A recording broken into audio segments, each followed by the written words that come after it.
Hi, everybody. I'm Stacey Juba, the founder of Shortcuts for Writers, and I'm here with Nan Jenkins, one of the founders of the Author Encounter, which has some really great opportunities for authors to connect with readers and to get some personal development. So I'm going to ask Nan some questions about how they got started and what kind of programs they offer for authors. And she'll tell us about some of the events that they have coming up. So welcome, Nan. Thanks for joining us. Thanks for having me. So tell us about the Author Encounter. Like, how did this start and when did it start? Okay, so the simple beginning was I had a client who wanted to do an event, kind of like a book signing, book reading, and she kind of ran it by me, and I heard the idea and I was like, oh, this is great, because I used to be a wedding planner and I was kind of missing the whole event planning type stuff. So the original event was called Books and Beauty.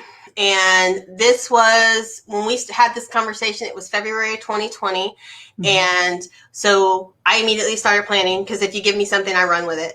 So we started. Yeah, I've noticed that about you. I've only known you a few months, but I can tell that. Yeah. So we started planning it, and we started getting excited because it was coming together nicely. We found the venue, and we ended up deciding that what we were going to do was just like a small signing, and we wanted to be personable. And at the time, we both fully agreed that when you have events like this in the book industry, what people end up doing to make money is they go for volume. So like Comic-Cons and conventions, you have like hundreds of thousands of people. And if you're an author, you're sitting there at your booth and you're signing, and you get no one-on-one time with your people. Because even if you do get to stop for 5 minutes and ask them their name as you're signing, there's 20 people standing in line behind them. Mm-hmm. So, and then as an author, you can't lean over to the booth next to you and talk to that other author, because they have 20 people, you have 20 people, you're all kind of busy, and that's because it's so huge. So I personally, I'm a hand holder. I'm going to, any client I have, I'm going to grab them by the hand, and we're going to get them wherever they want to go. And so she was saying, well, how can we do this different? I said, well, let's just plan a smaller event. And if you plan a smaller event, then you are kind of forcing that intimacy, because if you have a smaller event with a little bit longer time, then you can get to talk to everybody. You can get to know people. You can find out the story behind the characters or behind the cover. Like, why do you have such a strange cover? Why do you have 3 covers for this particular book? You can actually talk and develop a actual type of relationship with those people. And you can also find out, what do your fans want to see more of? Do they want you to write more fiction? Are they waiting for you to branch out into new things? So March came and the whole country shut down. And we thought, we were both very much optimistic people. And so we both thought, we'll just push it to the next month and it'll be over with. And then we wished, yeah. Then we kept pushing till June, and we finally had to just say, this is not going to happen. And we were kind of not sure what to do, because in June, what happened was a lot of people were just scheduling towards the end of the year. And we had planned Books and Beauty in the spring. And so it was more of a spring event, like makeup and wine and that kind of stuff. But we had also started talking, and we were like, we could do more events. And it got bigger and bigger. And we ended up forming the parent company. And that was when we decided, hey, we can do online events. And it's even better because we can control exactly how many people get tickets. We can control exactly how our people are promoted. And we can make this readily available to people. And kind of, when we first got started, we were just kind of focused on our events and such, and that engagement. And one of the things that we really want to do is increase visibility. We want people as authors to be seen, because there are a lot of authors out there, especially since now you have 2 ways you can go that are very much legitimate paths. You don't have to just be traditional. We got traditional, we have non-traditional, which is our independent publishing. And now, since there are you can independently publish, and it's a good route for a lot of people to independently publish. But when you're with a publishing company or an independent publisher, you have to promote yourself. So you have not just taken on that now you have a business, you're an author, your business of selling books, and you're an author. Now you have to market those books. You have to promote those books. You have to not just promote your books, you got to promote yourself. It becomes a lot. And I was reading about building your team because I was going to write a blog article on how you build your team and what all people you need for your article. And that's when I discovered that's what our company is kind of trying to be, is we are a cross between a publicist and a marketing company. Because you usually as a author, especially when you get bigger, you need both, because you need a marketing company that's going to market your books and they're going to sell your books. And then you need a publicist that's going to market and sell you. And right. They're very different, but we realize that this is something that is a need.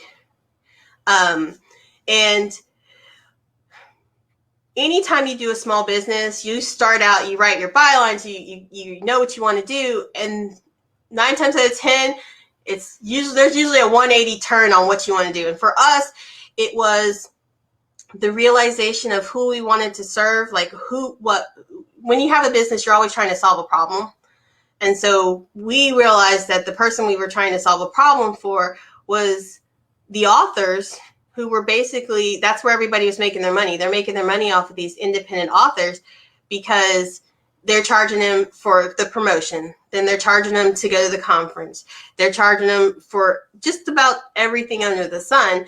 And I'm like, but if you're the creative person, then it's kind of like, if you're I think of it as any kind of art. So if you have a picture, you charge for the picture, you don't charge the artist who made the picture. Right. And the publishing industry is kind of different. For some reason, they're always charging the author and not the reader. And I thought that was crazy. And I figured, hey, let's charge the reader. And if we're charging the reader, we need to make sure that reader is getting the best experience possible. Mm-hmm. And they're not just part of a crowd. They are your fan base. They are something, they know that they are part of your story. And that's what we kind of want to do. We kind of want to bring that in. And by your story, I don't necessarily mean your books. I mean, it's part of your career. Those fans make you, and we want to make those. We want our authors to not just have fans. We want our authors to have super fans, the kind of fans that love you and engage with you. And when somebody asks them, have you read any good books lately? Your book is the first one they spit out. Yeah, I know as an author myself, it's just the promotion is so overwhelming, and it can be very overwhelming. And then to hire someone, it's expensive. And if you're selling a book for a Kindle book for $3.99, $2.99, you have to sell a lot of books in order to have a return of investment on what you spent. So I think this is it really fills a gap. Right. That's what we're trying to do. We're trying to fill that gap for, we're not for every author. The authors who can afford to get a publicist or hire a marketing team, more power to you. Go ahead. But our thing is, we want to create events where our ideal situation would be to have a pool of authors. And then that way those authors can say, yes, I want to participate in that event. No, I don't want to participate in that event. We try to encourage them to participate in as much as possible, because mostly we want to push their materials and push them. And so we have more encounters than events right now. What our online events we call experiences, and our in-person events we call encounters, because you're encountering the author as such. But since for COVID, we have mostly experiences, right, which are online experiences. But we don't require that much of our authors as far as participation. Our main thing is engagement, and we do require them to show up and participate, but it's like 2 events a year. We're not trying to, our hope is you'll join us and be able to get back to writing, because now you don't have to think about event, because every author has to sit down and plan out their schedule as far as promotion for their books and for themselves. So what conventions am I going to? How am I going to promote this book? We offer launch services. We offer promotional services on that part so that you can say, okay, I already have a partner to promote this book. They can help me figure out where I can post this and put this and when to put it out and stuff. So we have those services for our authors. And then if we have events so that our authors can be like, okay, well, I did this, and this event. Okay. And then we have our other level, which is our supporter level, which is industry professionals such as editors, agents, publishing companies. And then that way, when we do our professional events, you can say, okay, well, I went to this event and hey, I just met this literary agent. So you're also networking and you're not having to go 90 different places to further your career. You know, we want to kind of be that stopgap of like, oh, I just met this literary agent. Or my absolute favorite, we had a young author, she's published. She had no idea what a literary agent was. Oh, wow. Right? So now she's, because when she decided to go into being an author, she decided to go independent. And so she started learning about the independent route, and she didn't learn about the traditional routes. So she didn't know what a literary agent was. So, yeah. You know, she now she knows. Yeah. And I've been I'm a supporter member, and I've been on some like brainstorming calls with other supporters, like for your Indie Author Day. And I know that that they're really, Nan and Bethany are really trying to get a broad variety of new supporters who, you know, they're really enthusiastic about bringing professional development opportunities. I know there was a literary agent on one of our calls, and book reviewers. So yeah, they're always looking to make new connections. So yes. Yeah. And now if anybody watching live or watching the replay, let us know in the comments, like what, you know, if you're a new author, if you're an experienced author, or what your experiences have been like with book promotion. I know, Nan, you mentioned that you're looking for authors that, like you said, it's not a huge commitment. You know, it's not like they have to be participating in a ton of events, but there's we don't have to participate in every event. We actually only require 2. Our big thing is we're looking for authors who are engaged. Right. Because, right. A lot of times, okay, so I hate to go into stereotypes, but the stereotype for authors is that they're introverted, or they are, what's the other word? Reclusive? There's a good word. Like, a lot of times what authors do is they want to write their book and magically everybody read it and they're done. And that'd be nice. That would be so nice, right? But that's why they're lacking in engagement in the first place, because they're not engaging. And honestly, you don't have to engage everyone on every level in order to find success. But you do have to find the engagement that works for you. And we want to find that author that wants to use us as their engagement tool. So we're hoping that by offering, you know, like we took on a children's author, and when we met her, we were so excited. Her name's, I am bad with names. Christina Kinsey. I want to say Kensington, but I think it's Kinnison. There you go. There's no ton in there. And she's a children's author, and amazing. I was listening to one of her books, and so we're planning an event for book lovers. I'm also a mom, and I have kids, and I want them to love reading as much as I do. And so National Book Lovers Day is in August. And so what we're planning to do is have her and a couple other children's authors, have them read their books. We haven't decided if it'll be live. Well, I think we're going to go live one day and then do a replay, because National Book Lovers Day is in the middle of the week. And so we can't really we don't want to pull kids out of school for that or whatnot, but we do want to do it live with having some kids and such. And so we're really excited about that event. And, you know, that's just one of our amazing authors. And that is an event that we're planning for her, so that, because she has other things to do. You know, she's an author, she's a professor, and she has kids. So, you know, it's one of those things, like, we're trying, our goal is to help our members, not necessarily create more work for them. Right. So it's, I know I've participated in a lot of author events where, everybody, like a ton of authors join on, and then only a portion of them wind up following through and sending out the newsletter or doing their promotion.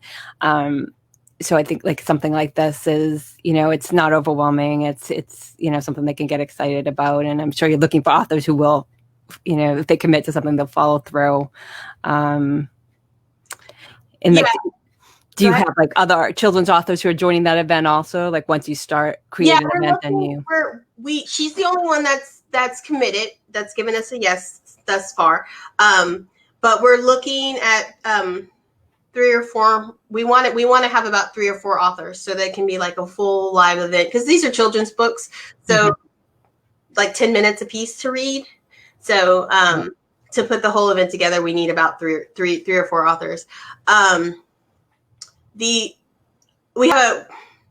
also do events for our supporters, like as far as like promotion, advertising, helping them talk about their events. And one of our supporter members, she goes by Shay Baby, and her series is the Brown Book series, which I love that title because so let me digress just a minute.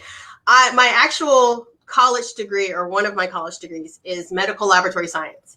And medical laboratory people, especially those who have the degree and they have their license, they tend to be very much the stereotype introvert who loves to read. And so we would be in the laboratory, and most people have they either have like fancy book covers or they have like a brown book cover. And so when I met Shay, when she said the Brown Book series, I immediately thought she was talking about skin because she's Black. I thought it was maybe it's just for all the brown people in the world. But then she told me this story of how the name got the Brown Book series, and it was about the romance covers in the those what do they call them? The hair throwing and the bosoms from the sexy romance covers from the 80s and 90s, and how people would have to cover those book covers up with the brown book covers. And I'm like, that is so awesome, because it immediately made me think of work. Like I would see like ton lab coats on, and they've got because you're not allowed to have your books, so people would have their like books on the side. From where they were working. And I'm like, they'd have their books, and if it was a text, like textbooks were fine, but like the books, the really steamy books, they'd have them covered.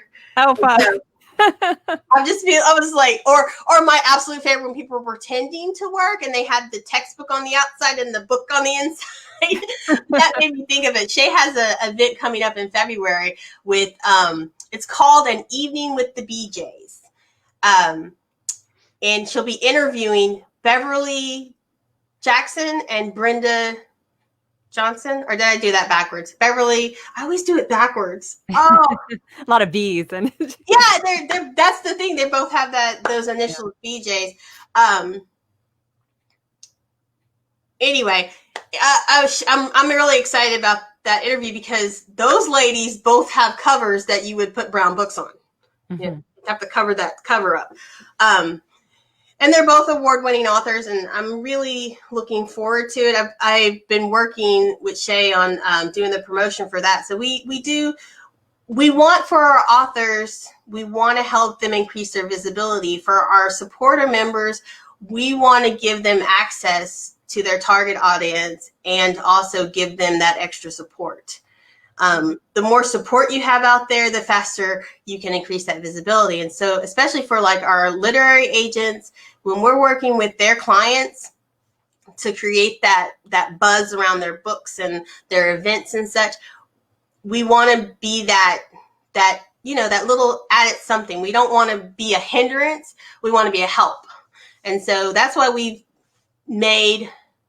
we first started, we thought we could just help every author out there. And anybody who has a small business and has been in the industry lately has heard the term niche down. And me and Bethany, we're very big hearted people, and that's really hard for us. We're just like, we want to help everybody, but we learned we can't. We we've got to focus. And so we want those authors who are going to return our emails, who are going to say, hey, I got this book coming out, or hey, how can I get my name out there more? And when they say that to us, we're like, okay, well, we're going to create opportunities for you to get your name out there. That's our whole stitch. Like, we want to create those opportunities. Like, remember for our Indie Author Day, I was so excited when you said you would agree to do it with us. Yeah, that was fun. It was fun. And then right after your 1 hour thing, we had an influencer panel. And a lot of our authors, we made sure everybody got to say their names. They got to say not just the author, not just the panel, but the people, the audience. We had people who were pushing their books, and they got to connect with our influencers. And some of them found podcasts, or, like a Facebook show to go on and promote their books. Like, and I think that that's only really possible because we only had, I think there were like 25 people, for Indie Author Day. I think we had 78 people sign up. But for each event, you don't get everybody, but for that event, it was small and intimate. And so we got to talk and get to know each other. We got to learn about each other's careers and what books we had a couple people, they hadn't even published yet, but they were like, oh, I should contact this podcaster when I'm ready to publish, right. And then I know one of the people I was talking to after Indie Author Day with her, she thought you wrote a book, you write the whole book, you query, and then you find an editor. Mm-hmm. And so when she got done after your lecture and then she watched some of the on-demand videos, she's like, I have to edit this before I send it out? Yes, that's my whole mission. Yes. She thought that the editing process, like you get a publisher and the publisher edit it. And right. A lot of people think that. And so for Indie Author Day, just knowing that she learned something valuable is like, we did it. We accomplished our mission. So, it's this whole company, like from what we started, like we didn't think we would when we went into it, we thought we would be more of a community, and we are still trying to build that community. But what we found is so many authors need that promotion and they need help with that engagement, because getting fans to engage is really hard. Right. And I find what they're telling you to do seems hard to me, because like, I don't know, they kind of make it seem like you have to be on all social media to engage your fans. And that's not true. Or you have to, I find with email, they're like, oh, you got to email. And the truth is that most people they are oversaturated with emails, so too many emails is not going to help you. Like you really have to have a system that works for you.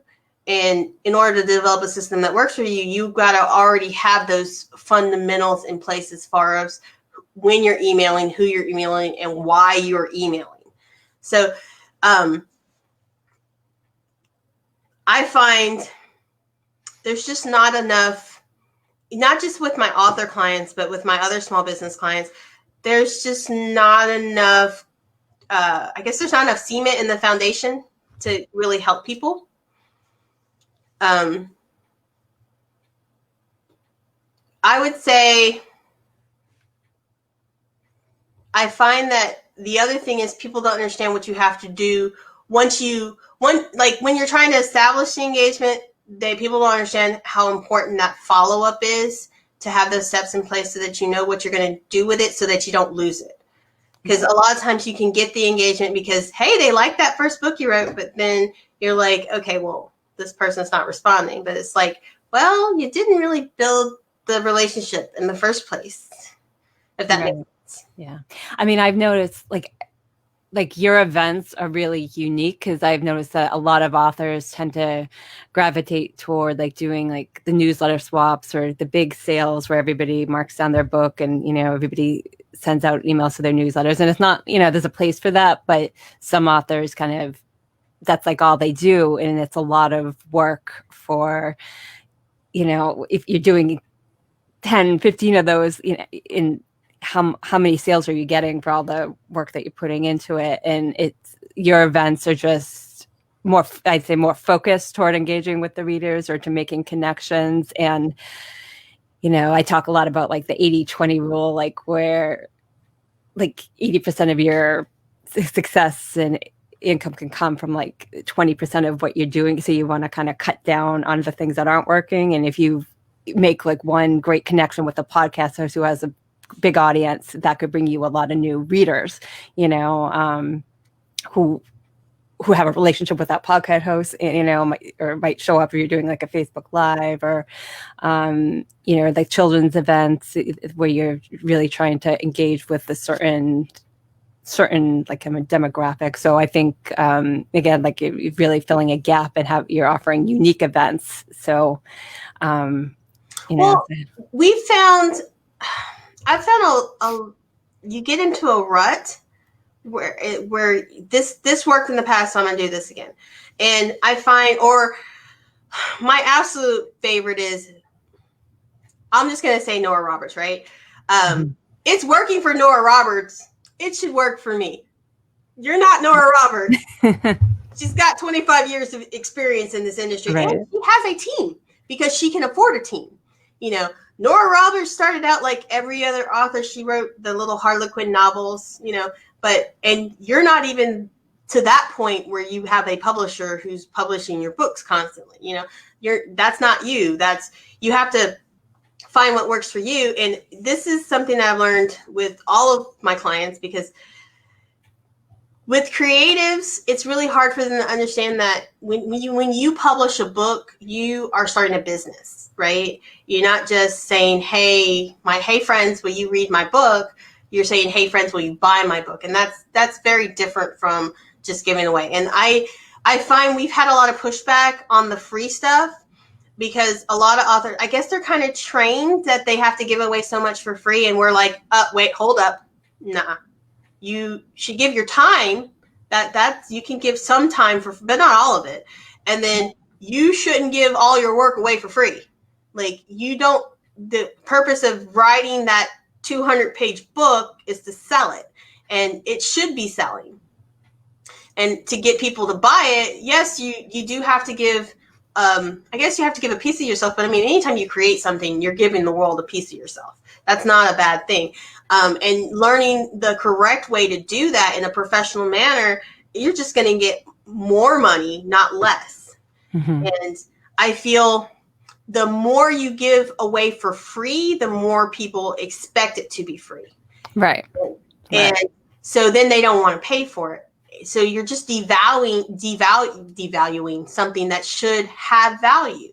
I am a huge fan of Kindle Unlimited, but I don't view that as free. I know a lot of authors think of it as free. I don't view Kindle Unlimited as free because I'm paying a monthly amount for that. And I actually make myself read so many books so that I feel that, I'm like, oh, I'm paying $9 for this. That means I've got to read 10 books. Right. I'm not, I'm that kind of person. But I'm also the same kind of person that when I love a series, I want to hear that series. And so even though I've already read that book on Kindle Unlimited and it's awesome, 9 times out of 10, I will have that book on Kindle Unlimited and I will go over to Audible and I will get that audio, especially if it's a great voice actor.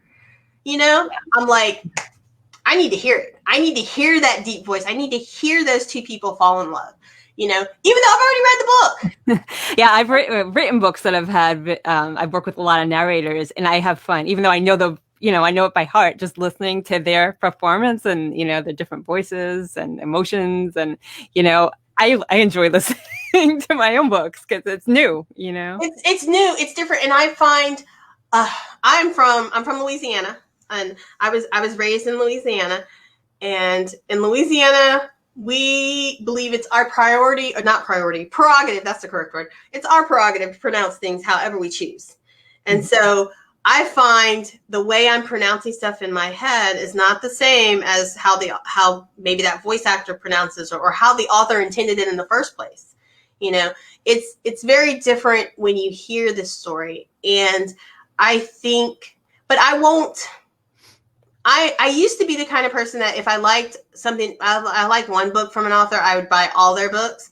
And I don't do that anymore because I find it kind of, as an author, sometimes you find a genre you like and you write a lot of books in that genre, but then you find another genre and you may write in a different voice, a different style, but you're the same person, but I may not like that other style. Right, right. So I don't just immediately buy the whole section, but if I've had the book, read it on Kindle Unlimited, thought it was awesome, I'm going to go over and buy it on Audible. And I find other people are like that, where they give the author more leadway if they've already liked something from that author. I guess I was also the kind of person that would go to a library and just peruse for hours and pick out a book. I still like doing that. I hate that you can't go to a library these days or go to a bookstore and just peruse and judge a book by its cover. But I still feel that it's its first step. And a lot of authors, I don't understand how many authors don't understand this, that the communications in your book, people read those. And sometimes some authors don't even have them there. You can find me on this website or email. Right. They only have, the only thing they have in the back of their book is just like the same author bio. It doesn't change or anything, or they don't have a forward or something. I'm the kind of person that if I really like the book, I probably will read the whole thing. And by the whole thing, I mean like cover to cover. I'm going to read the back part. And I learned, I didn't know this about Kindle Unlimited. With Kindle Unlimited, the authors don't get paid unless it's returned at the end of the book. Mm-hmm. If you go back to the first part of the book, they don't get any money for it. So I always make sure to return the book at the end of the book. And I learned that because one of the authors put it in her book. You know, I learned another author I absolutely adore. The whole flash mob scene. Mm-hmm. It was really popular. Well, she wrote a couple books with flash mob scenes. I didn't realize that this is like a whole thing on YouTube. Like you can look these up, and she put her research in there where you could look up so I spent 20 hours going down the hole of looking at flash mob scenes, like the things you learn from what authors put in the back of their books. Like that's right there. Like what a lot of times with my creatives, I have to get them to understand is that's your first engagement. Mm-hmm. What you're putting in that book. It's not just about the story. And a lot of authors, they feel like they may give too much. They don't want to get a stalker, too much information. But the truth is there's so much you can give out in a professional manner to get that connection started. Like, and even so, like, I find I have a couple authors that I love. They're not part of the Author Encounter. They're just authors that I particularly love to read. Mm-hmm. Like she puts in her book, like she talks about how her books have been plagiarized. And why she doesn't do certain things. And I wouldn't know it other than that because I use a Paperwhite, and Paperwhites don't connect to the internet the same way, but I have to use a Paperwhite because otherwise my kids come along and steal it. They're very electronic. Games and everything. Right. So if they see a Paperwhite that's just black and white and just words, they're not going to take it as much. So I don't always click over because I can't click over on there. I have to like go to a computer or use my phone to do it. So I would really caution some authors. They put way too many links in the back. They don't put enough information, and some like information you don't necessarily have to put personal information, but you can put the fun information. Like you could put in the back of your book what the inspiration. She's like, I've had authors go on tangents about how the inspiration for the characters came to them.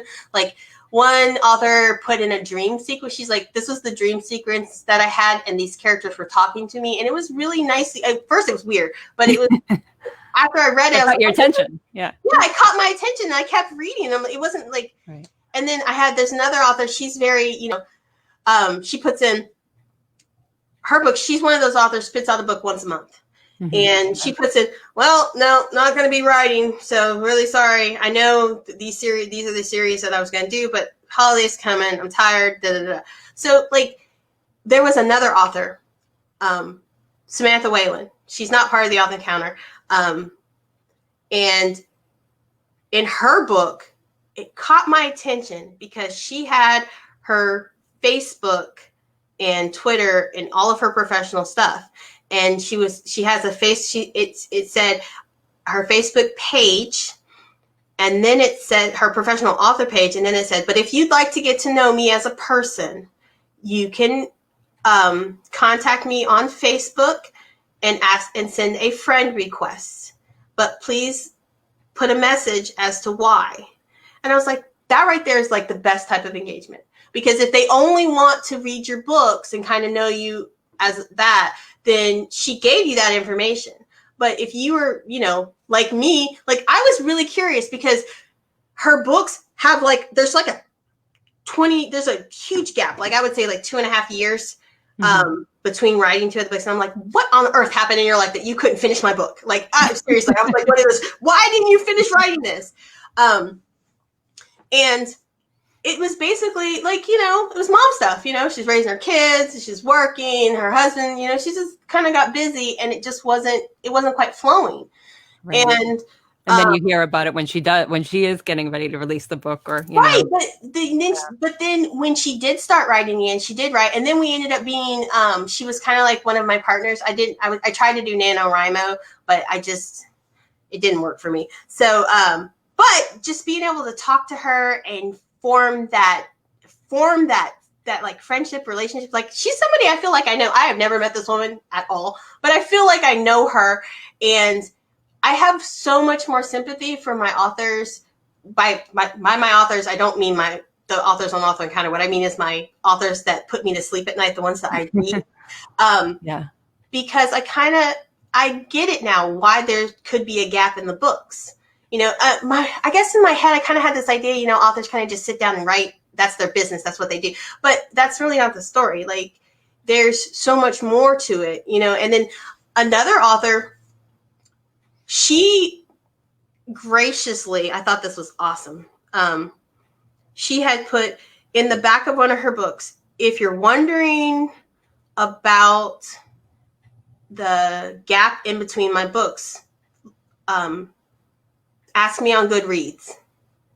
And I thought that was so odd to put that in the main. So, of course, being nosy, I hopped over to Goodreads.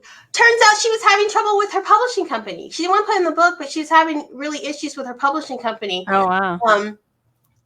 But, it's those things like authors don't even realize how much connecting they can do in not just in the story, but at the end of their books to get it started. Because a lot of them just say, join my newsletter and get free stuff.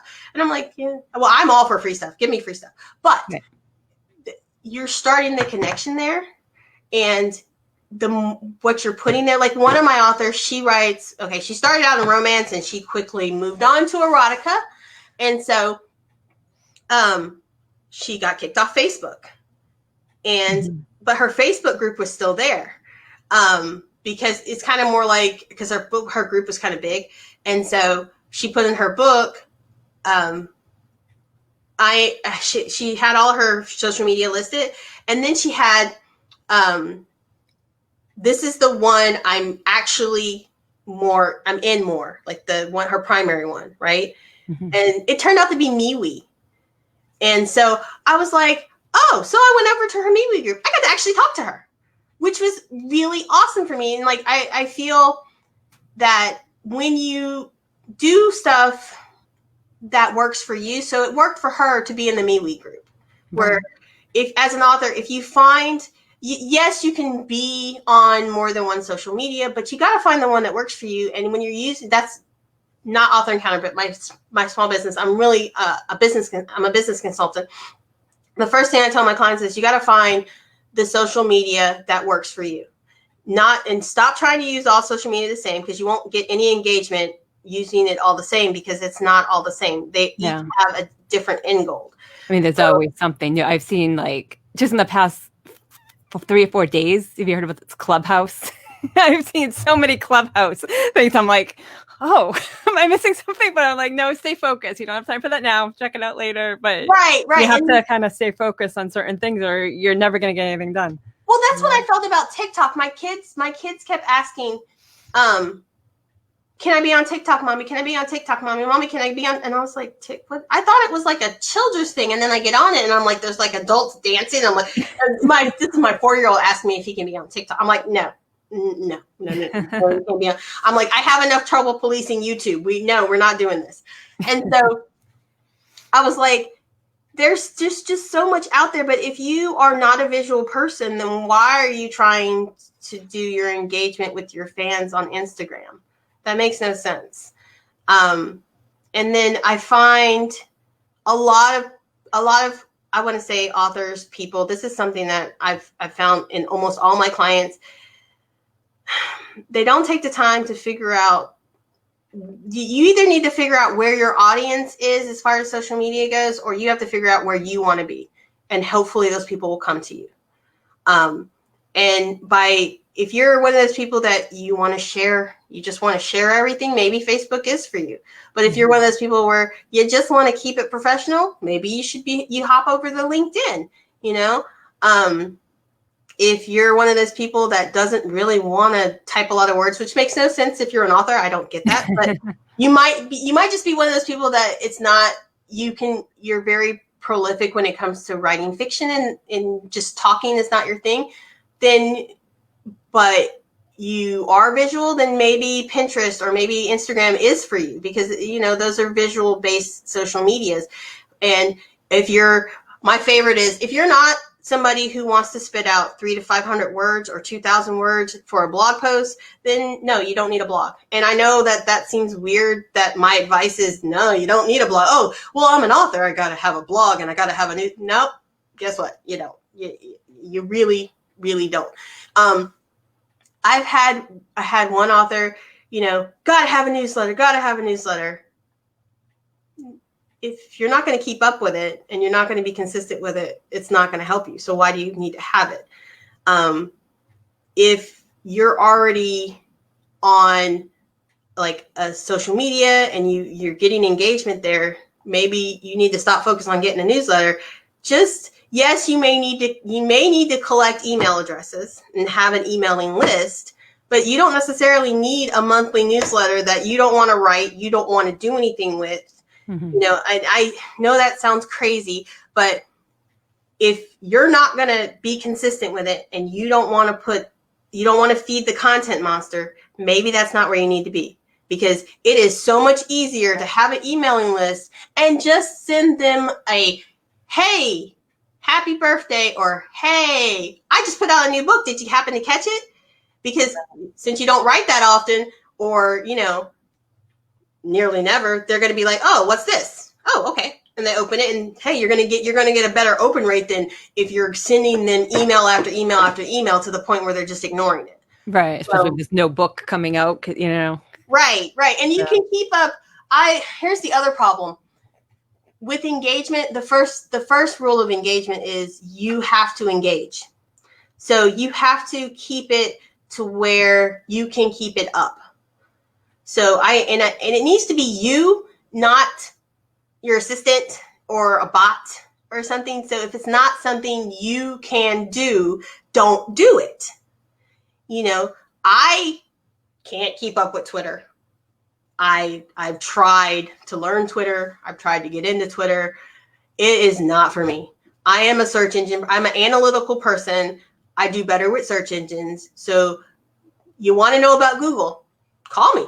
We can talk. You want to know about Pinterest? You want to know about LinkedIn? That's me. And I'm not even really I can comb Facebook and be on Facebook, but I'm not even really a Facebook person, because Facebook, Twitter, Instagram, these are all things that you have to do on a daily, constant basis. And that's we met on Instagram, didn't we? We did meet on Instagram. Yeah. I hunted you down on Instagram, but Instagram was a learning curve for me. Like, I had to learn it, and then I had to learn how to meet people. I had to learn what a DM was. I'm like, what is a DM? Oh, my favorite. What on earth is it? Like, people would be like, hey, you want to do a SFS? And I'm like, is that like a cleaning product? Or what is that? And I think it's weird, because when I first became a virtual assistant, my husband was like, oh, you should just tell people you do social media. And I'm like, I suck at social media. I'm a search engine girl. I'm really good with search engines. And yes, there's several social media platforms that are in a sense built on search engine platforms. They're the same type of algorithm. You want to understand the algorithm? Call me. I'll be happy to explain. But me and Facebook, where you have to be on there every day, and not me. But Instagram, I kind of like it because it was a hybrid. It's becoming more like Facebook because Facebook owns it. But I liked it because it was a visual hybrid and it wasn't moving as fast as Facebook. Like, my favorite is Pinterest. Pinterest is a slow moving train. I like LinkedIn. LinkedIn, you can get on there once a week and you are fine. I just don't like to have to do something where you have to do it every single day because I have a life. Right. Like, I can't spend 90 hours. Yeah. Right. I can't spend 90 hours just hanging out. And I mean, and there are virtual assistants that you can hire to do it, but here's the problem. Unless you and your virtual assistant are of one mind, they're never going to respond the way that you would respond. So it's very difficult. And I know for authors, they're like, oh, you've got to be on BookBub. You've got to be on Goodreads. You've got, and you're like, how many stupid platforms do I need to be? I'm like, no, what you need to do if you're going to build engagement is find the one that works for you. If you're in that, I guess, what do they say? 35 to 65-year-olds are on Facebook. If that's where you need to be, then that's where you need to be. But I'm going to also tell you, if you're a YA writer or a children's writer, that is not where you need to be. Because that is not where my kids make fun of Facebook, though. No, my niece is so funny. She told me, she's like, oh, I'm on Facebook because my mom's on there.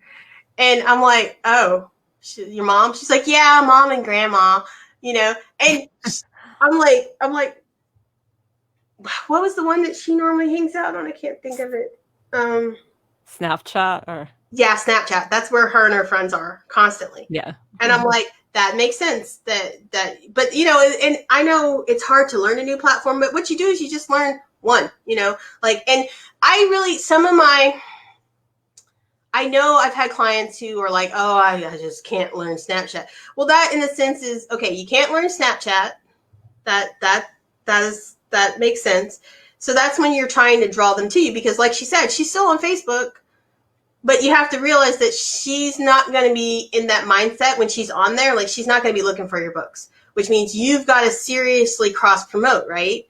So, like I've found that making things and trying to be unique and innovative about what you're doing, you get a lot of pushback from that because people want it to be the way that they're used to. Like authors or promotional people, they're like, oh, we'll just do a contest and we'll do it this way. Or my favorite, there's a lot of, what are they called? The follow me chains they do to get engagement and stuff. But the problem with a follow me chain, it doesn't matter what platform you're on, is that people are only following you to get something. They're not engaging with you. Right.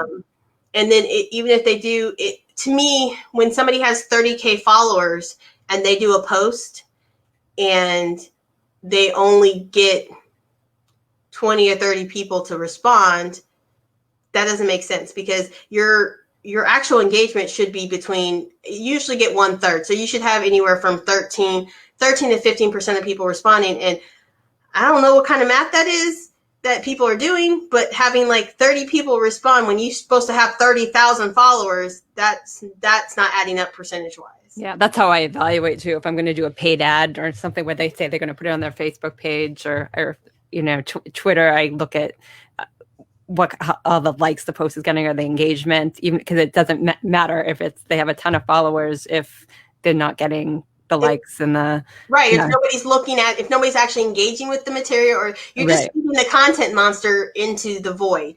And I find that people think that, oh wow, I have all these people following me, or my favorite people follow you and then they unfollow you, and we've had issues with that too. And our numbers are low, but again, they're because I had that light go off on my head. I'm like, I'd rather have people who want to engage with me than have 100,000 followers.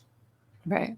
And I feel that if you're going to take the time to look at my content and talk to me, then I've got to do it back.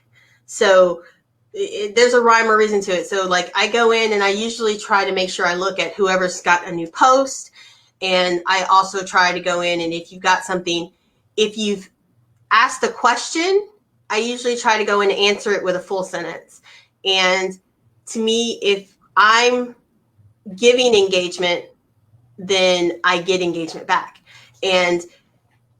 But I have to remember, this is a mom thing. This isn't a business thing. I'm very bad about not remembering that I'm just one person, right? So I want to make sure that it's on a level I can handle. That's why me and Bethany are very much wanting for this to stay small. And I know when people do a business, they want it big, big, big. We got to go big. And that's not our goal.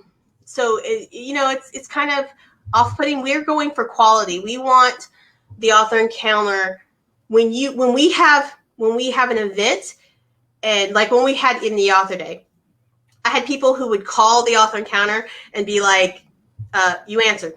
Are you a person? I'm like, yeah, I'm a person. I'm just talking to a person. And it was, to them, it was shocking. And I'm like, well, no, you called. I'm going to help you. What do you need? Let me know. Yeah, I remember you were like helping people or calling people that were having trouble getting on in the live, right? Yeah, that's so cool. I've never. That's for every event that we have. If it's not me, there will be a point of contact person, because we want our events to be small, intimate. We want you to engage us. And even if your engagement is, this website's not working, then we want to help you and get it working. And we realized that you can't do that on a big level. You got 900 people. It's not gonna happen. So yeah. Oh, I'm just sharing this. Oh, no. Yes. Share the website. So that's one of our things. That's like our mission. Like, and we feel that if you build, as an author, okay, so when we first launched, we did a press release, and I got to do a lot of research.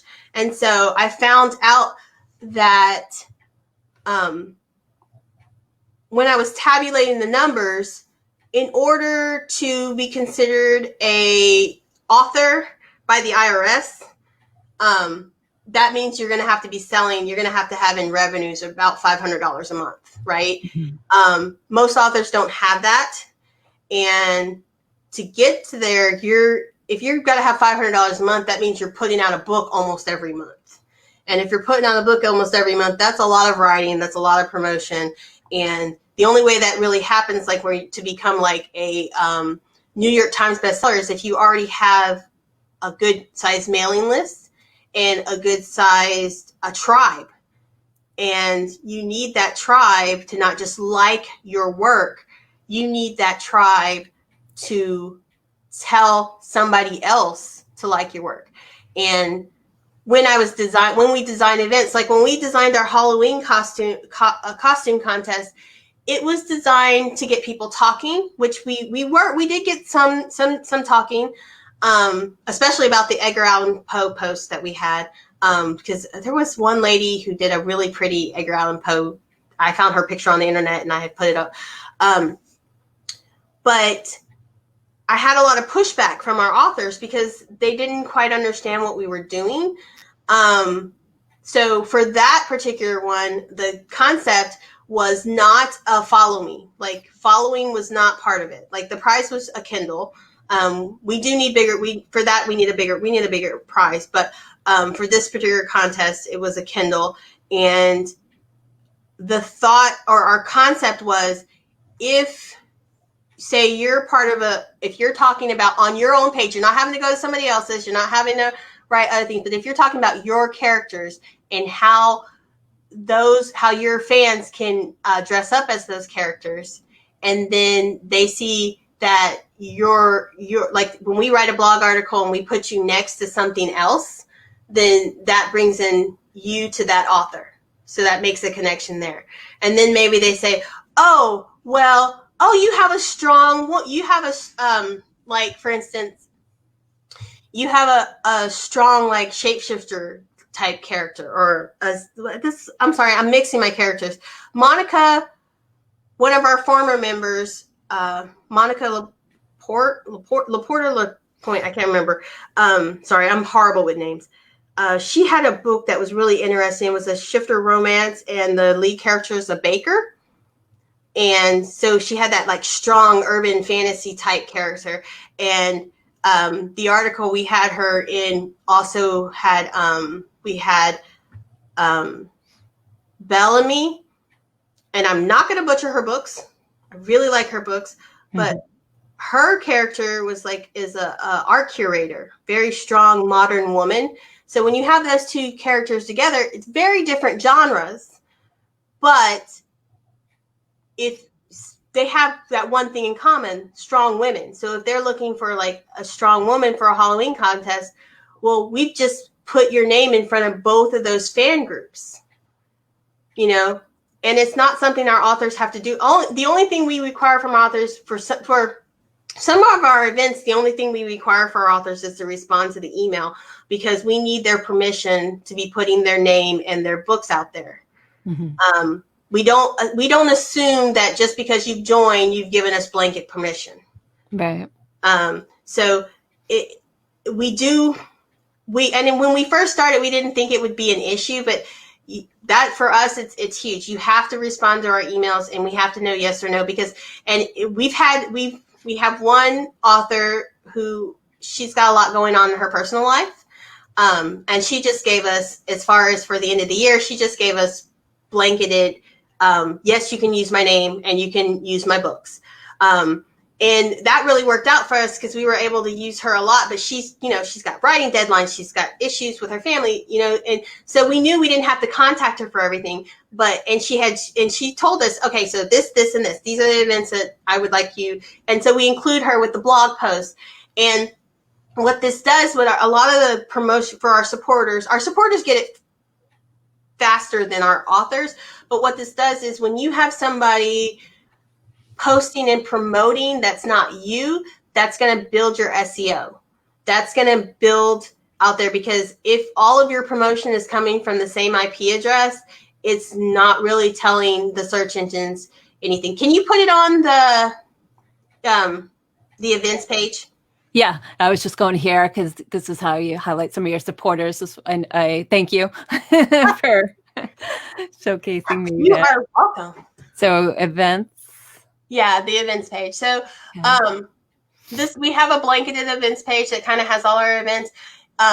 What we offer in our newsletter is early access. Like if you have a newsletter, it should have a point. Like, so for our newsletter, ours is early access. It's not to give out, like a lot of newsletters, what they try to do is give you like original content or something like that.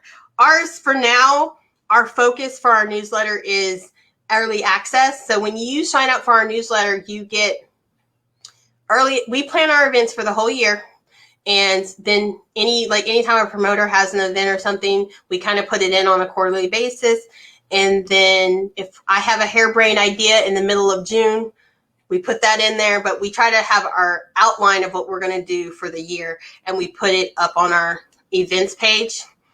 And then with our newsletter goes out once a quarter. At the beginning of the quarter, it only goes to people on our.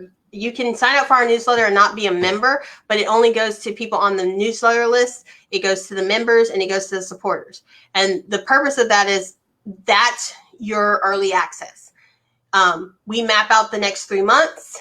We talk about some of the people, like Bethany started Behind the Page, which is industry interviews, publishing industry interviews. She interviews all kinds of professionals in the publishing industry. She interviewed, so far she has had an interview with Hannah Vales, who is a member. She's a literary agent with Bell Castro, that's it, Bell Castro Agency. And then she also interviewed Meg LaFar, who won an Oscar for Inside Out. And then coming up, which I am excited for because I got to meet him and he's a really awesome person. She's going to be doing an interview with Dan Navarro. And I can't say off the top of my head who else she's interviewing. I know we have a list somewhere, but in our newsletter, we have that early access there. And then you also we usually will do like a little bio for, if we do a feature of a member, we'll either do a feature on like a author member or on one of our supporter members. And that kind of lets you get to know those industry contacts. So you kind of have like a little background information, so you know who you're talking to, or you can identify, how this person could help you in your career.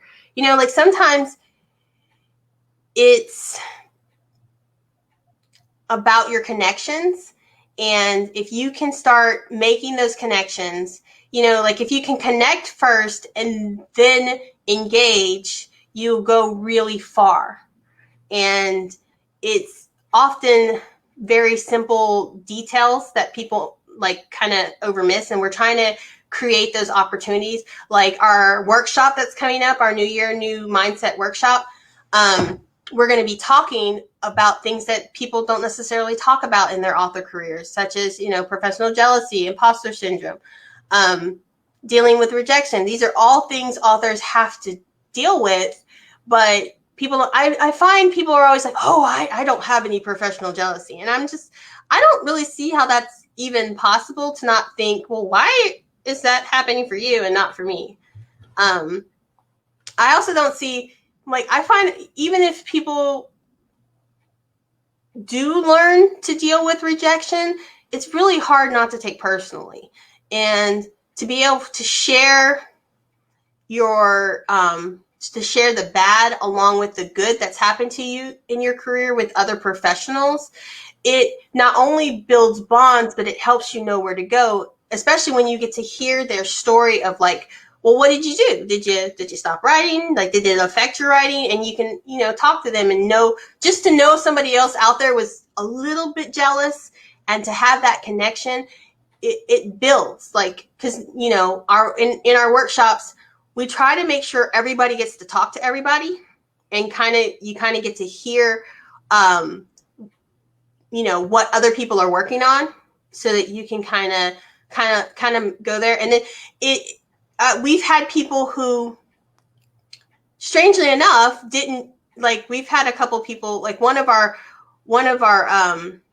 not members, one of the people who was attending a workshop started talking about their book and how they've had trouble because it does cross genres. And one of the other members was like, I like that. You should be on my podcast. So sometimes the promotion opportunities come from the engagement with the author encounter. That's why we keep things small. We want everybody's voice to be heard. And I know it's not what everybody else is doing right now. Right now, everybody's doing the, let's have a webinar, invite 5,000 people. And, and that's, we want that.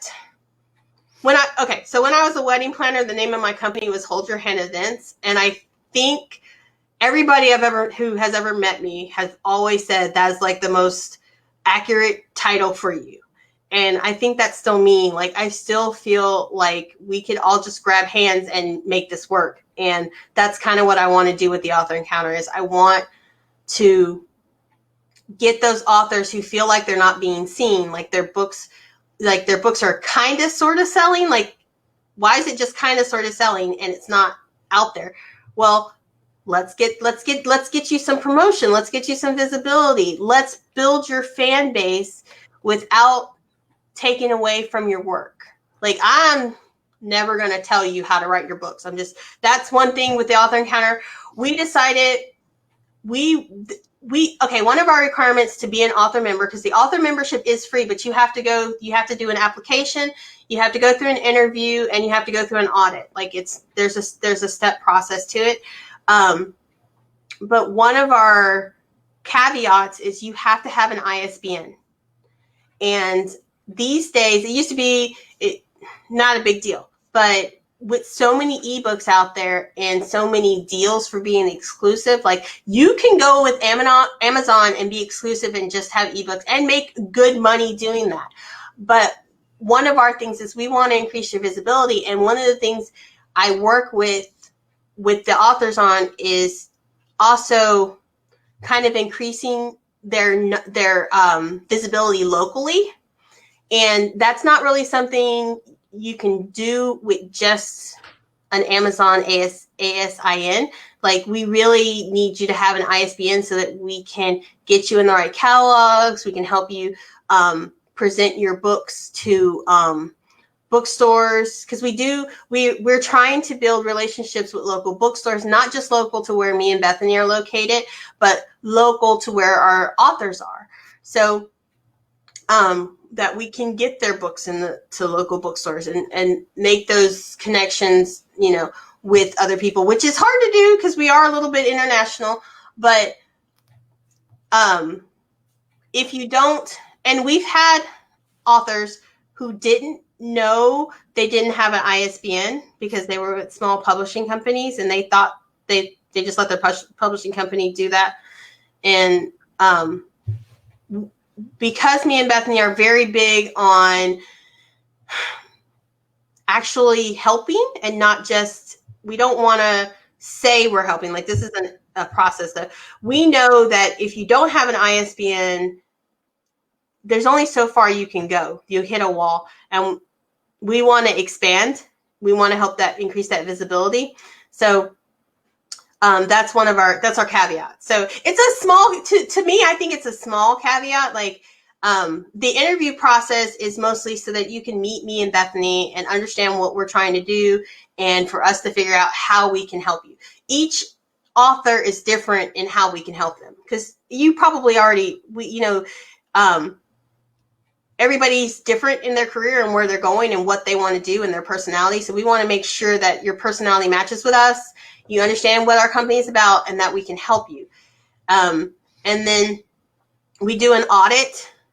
The audit is something I developed from my other companies, and it's a thorough internet search of you professionally. Like, so basically, it's because I need to know where you stand in terms of visibility in the first place before I can say, yes, I can increase your visibility. Because there are certain circumstances where I'd be like, no, we can't help you. I'm very sorry.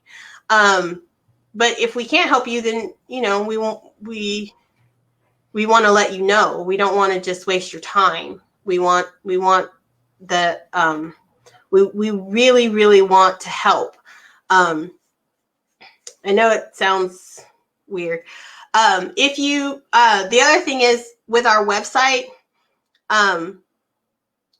anytime we have an event, we do try to get that traffic going to our website, and we also try to get the traffic going to our authors.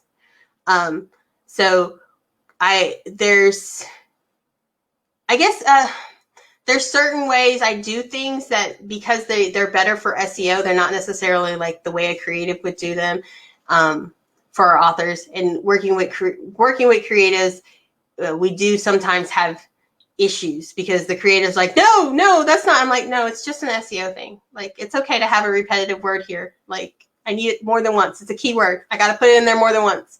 So it's been fun, and I'm so excited about our new authors and our new supporters and our new calendar of events for 2021. It is shaping up to be an exciting year as far as events go. I'm hoping maybe COVID will go down and we'll stop spiking and we can do an in-person event. That would be awesome. Yeah, that would be nice. I'm just checking the comments here. I think Bethany's been putting in some information. Hi, Juliana. Yeah. Okay. Well, I'm sure, if anybody has any questions, feel free to put them in the comments, and, Nan or Bethany will respond later. I guess just to wrap up, like, how, if somebody's interested in becoming like an author member, what should their next step be? Is there like a form to fill out, or should they email you? For the author membership, you can go to the author membership page. You go to on the website, you go to the membership, and you can click on it. Okay, so you just go here. Yeah, and you go there and you fill that out, and then we will contact you. And there's no charge. That's amazing. Yeah. No, there's no charge for an author, but like I said, it's not there is a vetting process. Like you really do have to have an ISBN. You have to want to work with us. And you have to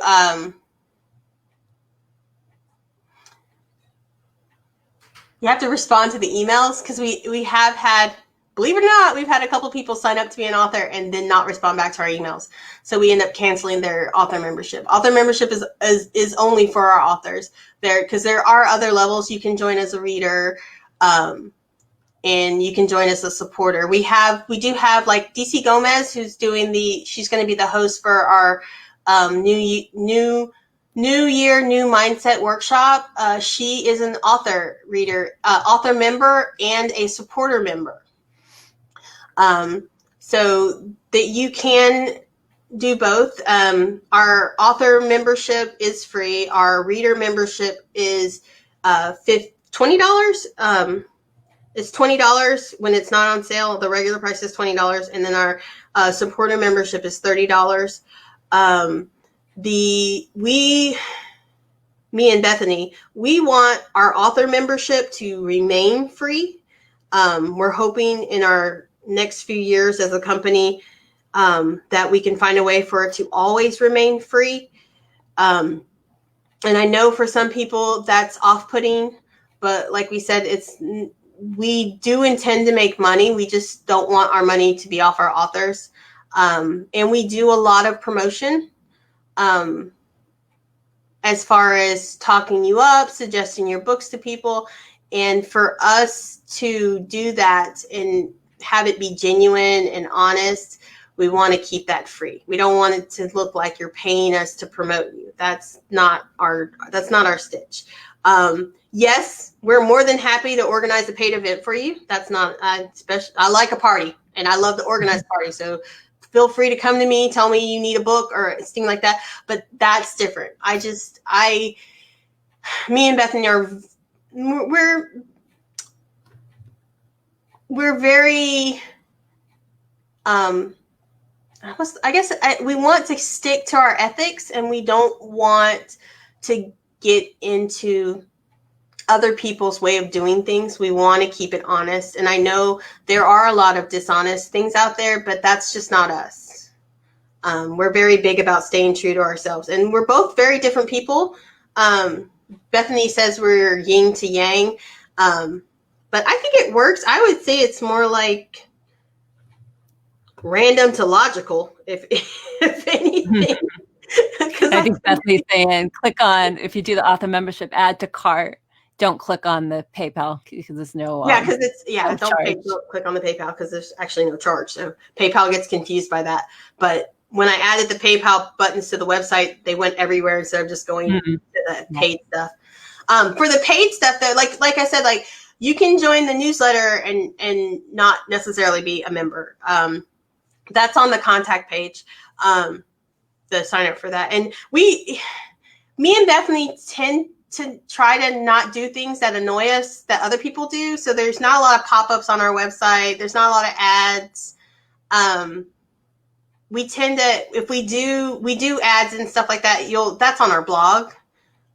We'll run an ad or something, or we'll send out an ad, but I get annoyed by people's pop-ups a lot. And I know they're effective. I do data analytics. I know that pop-ups are effective, and they're a way to keep people from abandoning carts, but irritate me. And I know that with other people's newsletters and signups and stuff, like you always get that, you got to do a pop-up before they leave to sign up for your newsletter. Or you got to have it like right there in their face. And it's like, I just get annoyed. I don't even,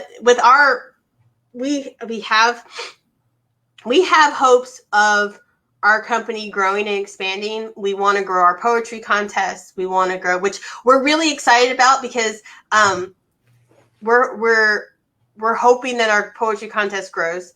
We're hoping that Indie Author Day grows. We're doing that again in November. That's going to be an annual thing. And we're doing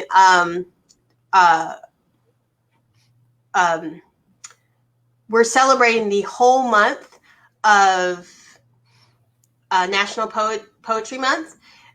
We have several things planned, all of which are in the newsletter for that. And we are so excited about some of our new authors. Ileana Foos, I think she's here. She just joined with us, that she's from your group. And I actually recommended one of her books to one of my coworkers I was working with today. So, I do tend to, I don't read every book from every author we have. My reading list is already long and extensive. I've been an avid reader since my seventh. Okay, so this is a story I love to tell. My 7th grade teacher was in a book club, and she was talking in front of the class, and she started talking about this amazing book that she absolutely loved from her book club. And she started describing, she's like, oh, there's swordplay and history and adventure. And she said, she goes, and gingers and kissing. Nope, I do not recommend this book. And I was hooked right there, right? And so I immediately, but she had already told us the name of the book, and I haven't said it yet because this is a book you're gonna recognize. So, so I go to the library, and I'm like, I gotta have this book. I gotta have this book. So I get the book. It's a romance. It's got lots of history, and the name of the book is Outlander. Oh. And I read it cover to cover. And for me, that was when I started becoming an avid reader, because before I didn't really like to read. I didn't think I could. I was having trouble finishing books, and that's when I discovered that I was having trouble finishing books because I wasn't really interested in the book.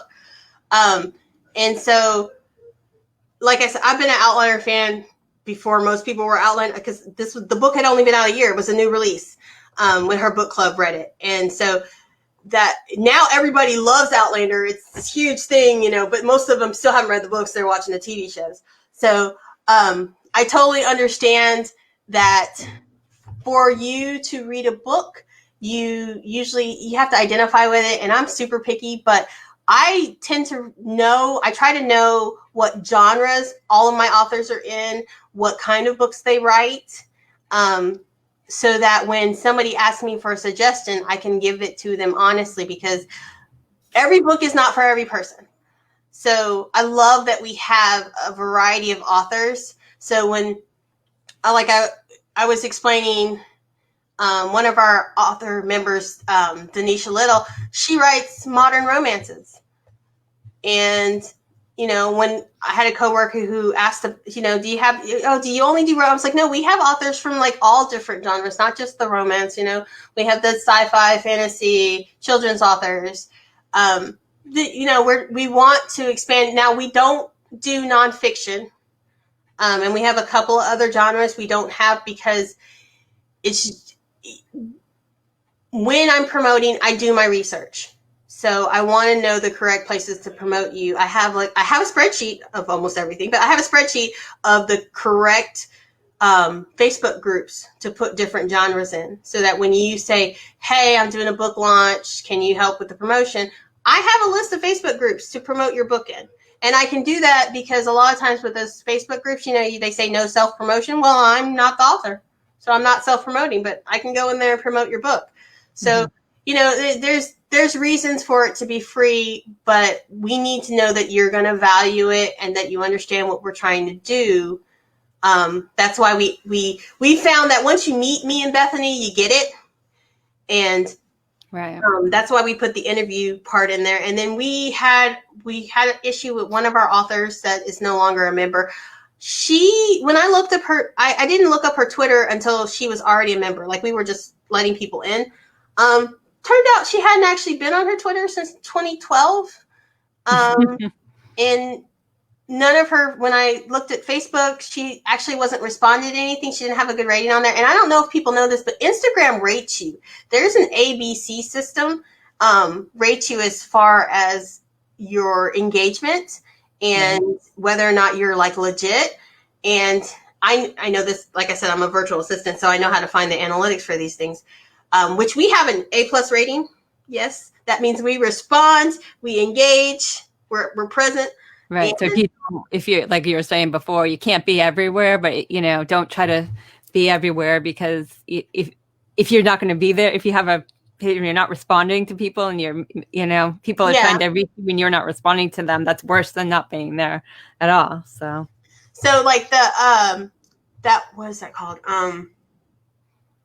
When I looked up this author, this was after she was already with the author encounter. She had a D rating, and I'm like, I wish. So that's why we do the audit. We do the audit before you join, and you do have to pass your audit. I need to know that you're active, because if you're not already active, anything we do, if you want to become active, then yes, your visibility is going to increase. But our goal is, we want to take the people who need us and bring them further to their goals. So that's why we have the audit in place. That's why we have the interview in place.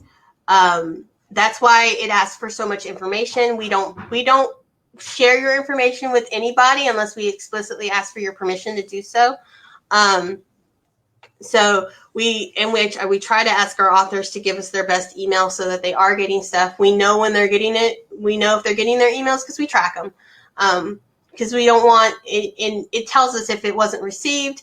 That way we're not wondering, and the author's not. They tell us they didn't receive it. We can go back and track and see if they did receive it, and it'll tell us, hey, this person didn't receive it. We're really trying to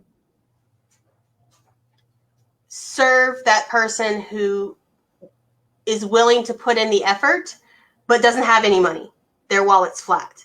Like, they want to give their fans more. They want their books to sell, and they're like, I don't have money for that. Because everybody wants your money as an author. Amazon wants your money. Barnes & Noble wants your money. We would like to make money off you. If that sounds bad, but it's like, no, I want to make money off of you. I don't want your money. I'd like you to come on board and help us make more money. So, and help us come up with new inventive things to do. Like we listen to our authors. So if an author has an idea for an event or would like to do an event, but they don't want to organize it, toss it our way and we'll take care of it. We're going to get it done for you. Same thing with our supporters. And even our readers. Okay, I should probably say this real fast. So our readers are not just people who read. Our readers are aspiring authors who don't have their ISBNs yet. Our readers are book reviewers. And our readers are other types of industry professionals who are maybe possibly thinking about switching, but they're not ready to be a supporter because they're, where they're at in their career is not where they want to be. So we do promote our readers. So if one of our readers one of our readers writes a review for one of our authors for one of their books, we highlight that so that you can get lots of traction on it. We do reshare things, especially for if it's something like one of our Denisha Little, who I've mentioned before, she was on what's it called? I know her real name. She has I can't think of it, but she has a show on Instagram and she was on there. And so we talked about it. We promoted it. And that, that's kind of what we want to do. We want to help serve that the people in the middle, because the middle seems to be growing and growing and growing. And we want to help people there, if that makes sense. Yeah. Okay, well, it's been really informative. Thank you for coming by today. And everybody watching live or the replay, let us know in the comments. Nan can read them later. If you think you're going to be checking out, if you're interested in joining the author encounter, if you think you will be filling out the form, let her know that you watch this video. So Nan, they can go to theauthorencounter.com and lots of events there. So thanks for thanks for coming on. Oh, it's been fun. Okay. So again, you did good, Nan, Bethany said. Yes, you did. And this is my first interview. I'm usually the one like being interviewed on these. This is the first time I've interviewed anyone in the group. So, well, I have to tap you. We'll do more. yeah. Okay. Well, thanks everybody for watching, and be sure to go check out the author encounter. So we'll talk to you later. All right. Bye. Bye.